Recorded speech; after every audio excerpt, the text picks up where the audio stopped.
Hindi pala si Willie Revillame ang kalaban ng Eat Bulaga, at It's Showtime, simula sa September 18. Yes, sa araw na iyon ay may bagong handog na show ang PTV4, at ang dating kapamilya nga ang bibida rito. Yes, si Nina Corpus nga ang ipambabala ng istasyon ng gobyerno sa mga namamayagpag, o nagigiyarahang noontime show ngayon, taliwas sa chika na ang show ni Willie.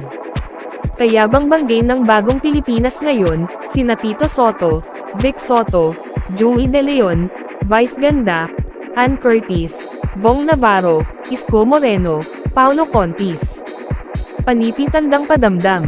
Ako kasi ang noontime. Basta pag ayaw nila ng gulo, manood sila sa akin.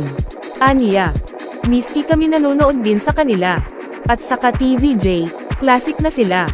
Pero ang sabi ko, dahil milyon-milyon naman ang nanonood, minsan gusto mo ito, minsan gusto mo silang panoorin, pero sana po tingnan din nila ang mayo offer namin, sabi ni Nina. Pero sa tingin ba niya ay kailangan din ng PTV4 si Willie? Of course he's a welcome addition, dahil siya pa rin si Willie Revillame. Pag mas maraming magpapasaya, why not? And that would be wonderful for Channel 4, we need a show like that. Sometimes we also need a break, sabi niya. Anyway, ayaw na ring mag-comment ni Corpus sa issue ng It's Showtime, at MTRCB ngayon. Hindi raw niya napanood ang episode na yon.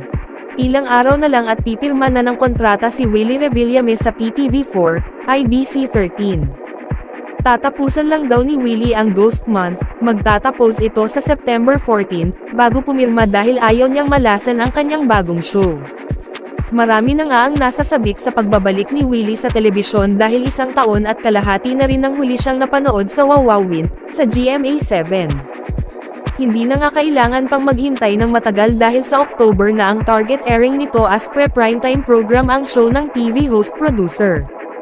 Wawawin, pa rin daw ang magiging title ng show ni Willie na ang magiging bahay, ay isa sa mga studio ng PTV4 sa May Visayas Avenue, Quezon City.